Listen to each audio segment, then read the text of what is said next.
Good afternoon, everybody, and welcome to the David and Mike Show. I had it in my head not to say "ask the coach." I got to keep reminding myself that. But welcome to the David and Mike Show. I'm Mike. That's David, and welcome. Every Thursday, we like to get together and talk about any kind of health or fitness related topics.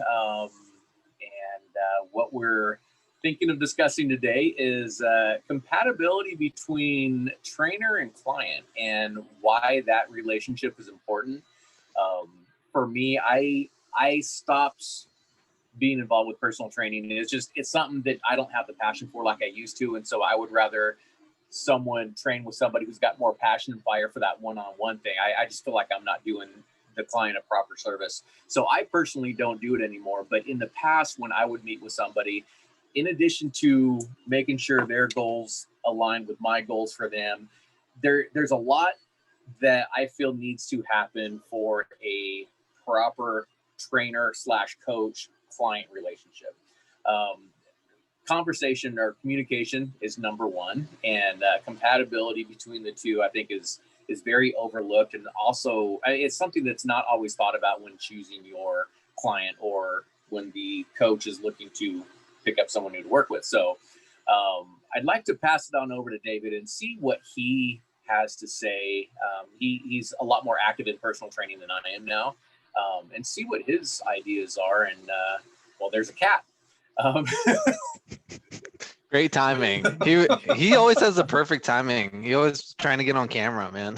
Oh, I love All live right. shows. It's great. I know, right? So David, Can't beat it. over to you.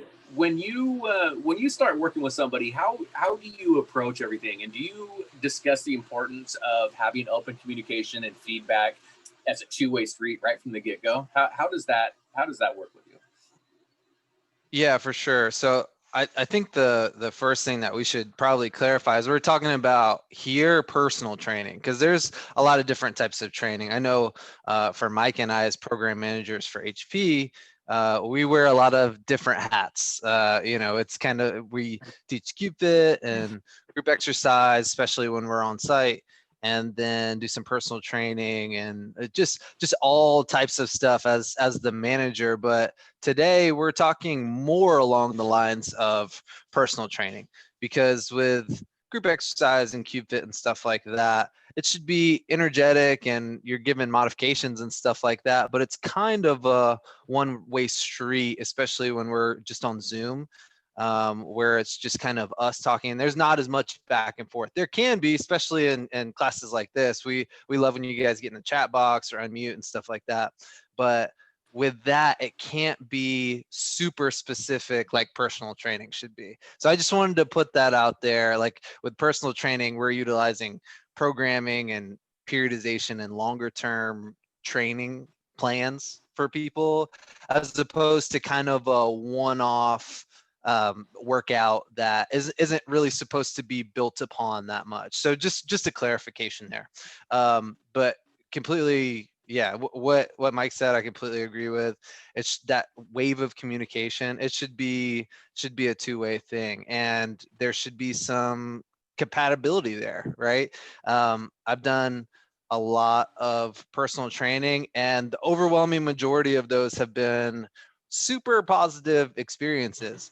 But sometimes there's just that lacking communication, or that lacking just that it factor that two people don't always have. And it should never be a respect thing or somebody trying to sabotage the relationship. It's just some people click sometimes, some people don't.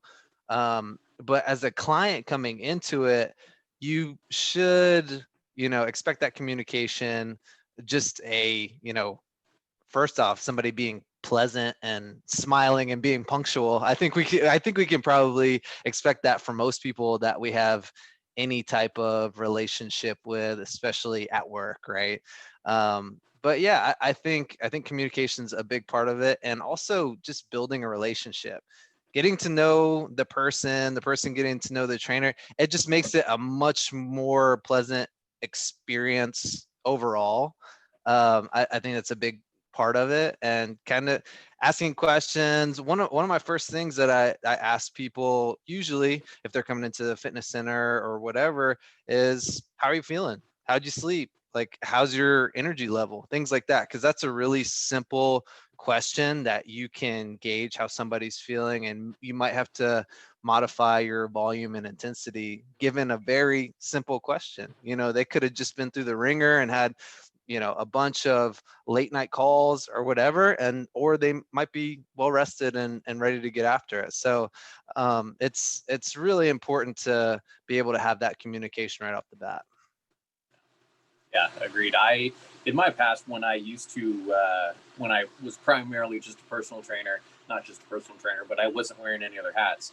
Um, there was times where, as David was talking about, there's just that click that if you're not compatible, you can't force it. You know, it's not one of those things that you could just absolutely force. And we had a great working relationship, but it was just, there was this incompatibility, and I found it more beneficial for the client to go and work with somebody else. And I reassigned. I gave them to a friend of mine who was working, and they clicked a lot better.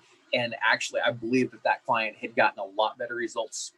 I mean, not because there was a different training style or he had more knowledge than I did, or vice versa. It was just when you click and when you mesh with somebody, you tend to get more out of it. And so I've always, I've passed people to others who I feel they would work with. You got to have that good working relationship. And I feel it's same, if you just don't have a good gut feeling, like if you go to a dentist and you don't get a good vibe from this person, you probably shouldn't be letting that person dig in your mouth. Personal Yeah. training, I feel, is exactly the same. There's a level of compatibility, open discussion, two-way communication, and constant modifying of the program. It's not a one and done. It's not just a surprise element. Today we're going to be doing XYZ. Tomorrow we're going to be doing ABC. There's a lot more to it than that, and that is you're able to, without the communication. He or she doesn't know. The trainer coach doesn't know what kind of modifications to make. Is the client happy with what they are? What they're getting out of it at that point. Are they unhappy with anything? Do they feel like they're not being pushed hard enough? And that is why we've got to have that communication both ways. Yeah, and one of the things that you said, I thought about the, like, just honesty in general, being honest with yourself and being honest with the other person if something's working or not working, right? And being able to kind of gauge that and not having your ego so puffed up that you can't pass it off to somebody else, especially if there's another staff member that, maybe they have a bunch of things in common and that's just going to work better. Or maybe their training style and how they like to train themselves or they prefer to train is similar to that person, how they want to train. I mean, that's an easy way to just kind of pass the ball off to somebody else that it might be a better working relationship. It's not that you're a bad trainer or you're a bad client at all. It's just that, okay, you're putting two and two together. So Yeah. that's a really good thing. And people do have specialties. Even on our team is a great way that you can look at it, because we have a bunch of great trainers that are all certified and good at what they do, but we all have these little things that like. I like to train a certain way, you like to train a certain way. I see Nick's on the call, he likes to train a certain way, but we all know like the proper programming, and we're not going to force how we train on somebody else. That's what bad trainers do. That's something you should look out for. If you say, okay, I want to do this, this, and this, and they take you down a completely different road, that's a bad sign. Yeah, I completely agree with what David was saying. I mean, we all have a relatively similar skill set to a degree. We all have that exercise science or whatever background education, but from there, we all have our specialties. And if you want to train for physique, you're not going to train with me. You're going to train with David. You're going to train with Nick. If you want to learn kettlebell stuff, you're going to train with me. That's my thing. And, it's not to say that I couldn't train someone for physique reasons, but David's got the fire for that. Why not go train with him and align, let all the stars align, so to speak, and get a lot more bang for your buck that way. Yeah. Yeah, there's a bunch of different ways that you can go about it, but uh, there's a reason why that we have certifications, and there's certain things that happen along the way. Everybody, you're going to start out with a consultation, and you're going to fill out some health history forms, and depending on that and initial little fitness assessment, you're going to create some goals and kind of, work on those along the way. If one or all of those things aren't working at the beginning, then that's a bad sign, right? Right. Because those are kind of what happens at the beginning of that working relationship.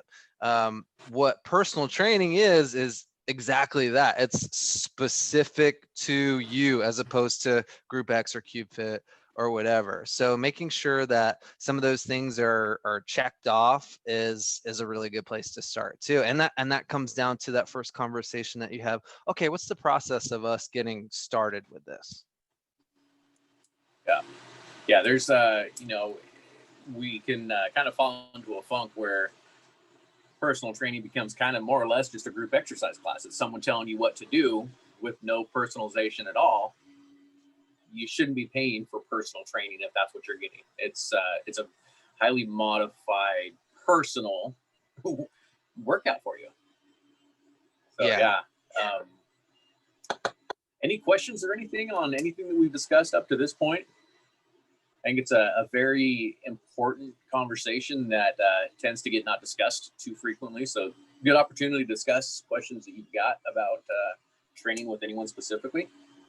So feel free to unmute or You can type in always, the yeah, chat box. unmute or raise your hand or type in the chat box if you do have anything. I like what you said about kind of the staleness component though, because personal training, there should always be a progression and a regression. And if you're doing the same exact thing every week and there's no variation, there's going to be some staleness, right? And if you're not seeing any progression in the rep ranges or the sets or something along those lines, then there's not going to be much adaptation, right? So just again, little things that you can look out for to make sure that, okay, this isn't just a one-off workout. This is something that's a planned kind of long-term approach. And I mean, speaking about training too, we always look at it as an art and a science. And the good thing is, like Mike said, that all of us have this exercise science background. But the art of it is, again, having those conversations and making it an overall pleasant experience. Also listening to what y'all may want as a trainee, right? Okay, I really like this movement, or I want to do this and this. You kind of give the people what they want a little bit, but you know that there's certain things that actually work. So if doing one of those exercises, maybe superset or along the way in your program, and then you're doing other exercises that you know are going to be the really effective ones, that's kind of a compromise. So you're seeing the results and they're enjoying training and stuff like that. So those should always be looped in. Yeah. Good discussion. And it's interesting. Anytime you walk into a gym, you almost always see the trainer board and you see a list of qualifications. That's another opportunity to find someone you're going to mesh with. If you see somebody has very similar interests on the, someone may be into rock climbing, hiking, doing all that outdoorsy stuff, and that's what you're training for, more than likely going to, migrate over to that way rather than working with somebody who primarily trains for speed work or bulky or, whatever it is. But point of that is we kind of have our own little virtual trainer board with all of our skill sets and backgrounds. And we have David mentioned it once, but we have a really diverse team as far as levels of expertise. We've got nutrition, we've got rehabilitative to a small extent, but we can reach out. We have other rehabilitative venues available to us. We've got Olympic lifting, we've got powerlifting, we've got kettlebell, we've got so many different things to choose from. So great team to pick from if you're looking for any kind of personal training with the team as well. Just a little plug there. Yeah, no, and you should, because I'm really proud of the team that we have. But Yeah, absolutely. one of the actually two of the things you said kind of sparked something in my mind too to keep this going was the nutrition component. Now, if your personal trainer is giving you really specific nutrition advice, again, red flag right there, because we should be giving clients super specific training advice. That's what personal training is. As a trainer and somebody who, I mean, I had some graduate coursework in nutrition, and I really like nutrition. But I'm not going to give specific advice on that. I'm going to give really general, well-known, like data, well-known sources, well-known advice for practical weight loss, practical weight gain, whatever your goal is. And then tell you to reach out to our registered dietitian, which is Jessica, and she's awesome at what she does and knows all those nuances on the nutrition side that we bring on the training side. So just another thing to look out for, right? So that's definitely a big one. And the other thing that Mike was saying was, you know, all of us have different things that we like. That's just human nature, right? So getting those to mesh with your trainer is a good idea, and not just talking P's and Q's and sets and reps and stuff like that. It's a human interaction, and it should be fun. So yeah, take it lightheartedly. Yeah, a lot of good info right there. Valuable info that, again, I feel like gets overlooked quite frequently. I feel like a lot of people will ultimately end up choosing a trainer or a coach just out of convenience. Right place at the right time, two people connected. Okay, let's do it. But there's, we want everyone to have more involvement than that on a much deeper level. If you're not, you don't have to be best friends with your coach. That's not what we're saying. But, we want you to be able to tell us, hey, this doesn't feel right. My back doesn't feel good here. I'm not going to power through it. We need to stop right here. Okay. I know what you're saying to me, but I want to give you feedback on how it feels. Or, just all of that open communication. If you're just kind of powering through it because the coach said do 12 of them, so you do 12 of them without letting the coach or trainer know, the coach trainer needs to know this in order to program accordingly. So really can't emphasize enough how important that two-way communication is in that relationship. Yeah. And for sure, having different pieces of the puzzle inside the workout is something that should always happen too. What that means is, I talked about the consultation and, some of the Park Q questionnaires like that, goal setting, little things like that.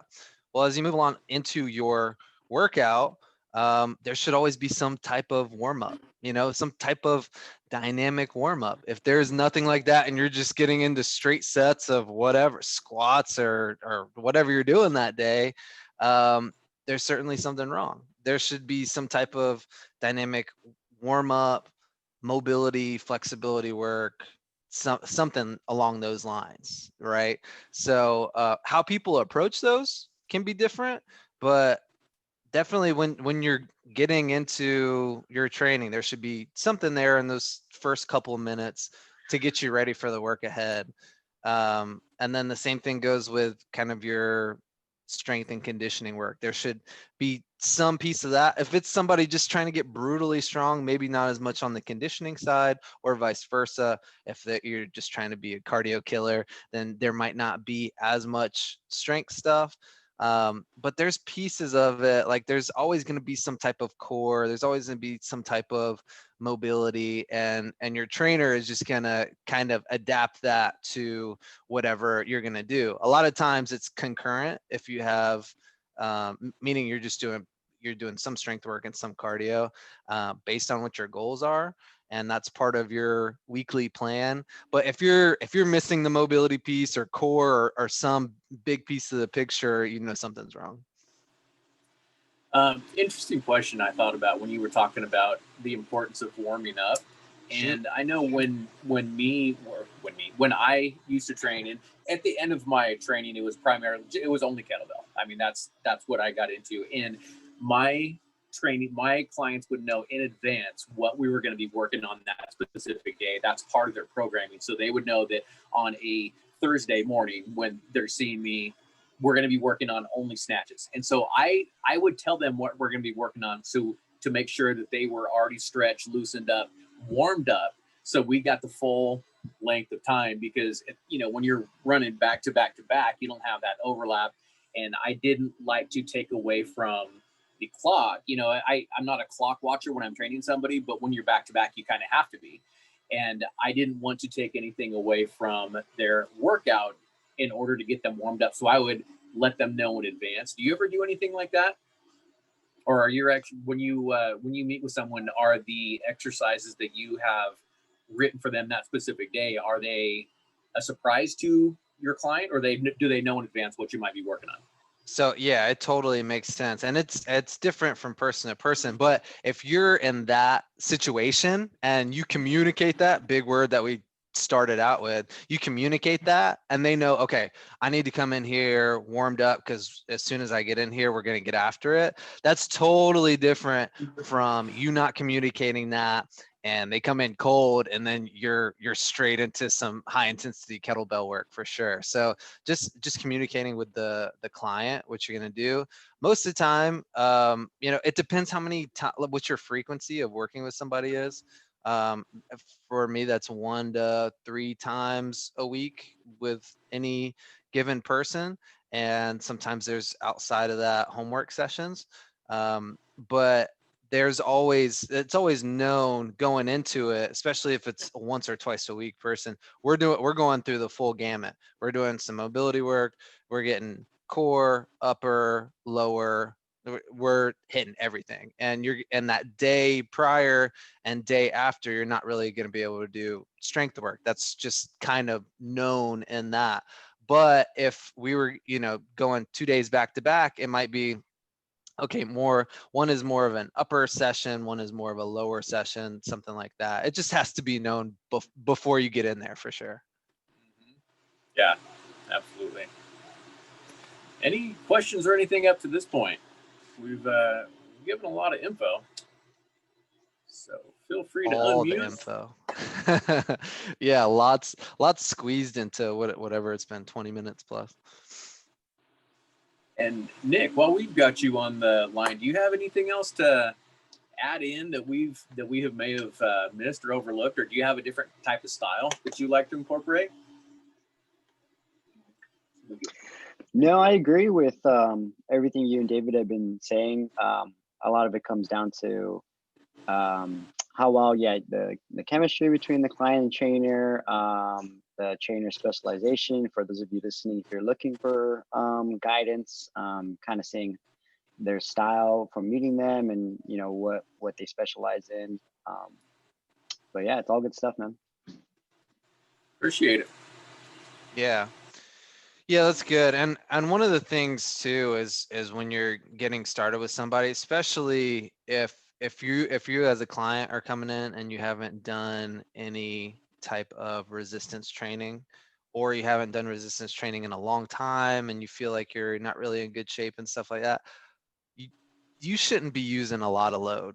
Your trainer shouldn't be loading up your back and telling you to squat all the way down. That's just not what should be happening. So again, get into that mobility work and getting into working with super lightweight, probably body weight for a while, is something that you should probably be doing. And then there's the great thing about that is when you're starting at that place, you have nothing left to do but progress. Like you're going to see changes every week if you're starting a new program like that. So just know that if you're coming off an injury or just not training for a while, starting nice and slow and steady certainly does win the race with this one. Absolutely. I think that's been even reproven to myself several times. I've gotten into a pretty consistent routine. Pretty much all we're doing is just kettlebell work. And it's been that way for as long as we've been working from home. But occasionally I'll go pick up a barbell and it feels heavy. And I'm like, wait, that's not how this happens. I used to be there. But it's a reminder, even though I've still been active, I'm not doing the same thing. I need to just take a big step back. Kind of hurts the ego a little bit, but it's reality. It's human nature. So yes, proceed with caution. Yeah, totally. So it's not just about assigning that load, but it's about all these different fun things that we can use, like the kettlebell or the barbell or bands or anything like that. A lot of people right now, it's still 2020, have been, it's still a lot of people are working from the house and training from the house. You're still making the most of kind of what you have. So if you should always have somebody that kind of meets you where you're at instead of imposing something on you, right? Your program should always be, okay, this is your lifestyle and we're adding the program to whatever you have going on in your life, not vice versa. It should never be, okay, this is the program, make time for this. It should never be that type of working relationship. Yeah. Good stuff. A lot of good info today. I think that we covered it pretty well. Any questions, comments, or anything that you have that we didn't answer? Please feel free to let us know. And if nothing, then we can go ahead and wrap up about 3 minutes early. And we look forward to seeing you all back here next week. Yeah, we should have another good one next week. Hope you guys got something out of this today. Obviously, this is near and dear to our hearts because we want this relationship to be just as good as you guys do. We want you guys to get something out of it and to be a net positive for everybody. So hopefully you got at least one or two things out of it. I know it was a lot of information today, but like Mike said, we'll be back next Thursday, same time, and we'll have something new on deck for y'all. Take care. See you then. Have a good day, guys.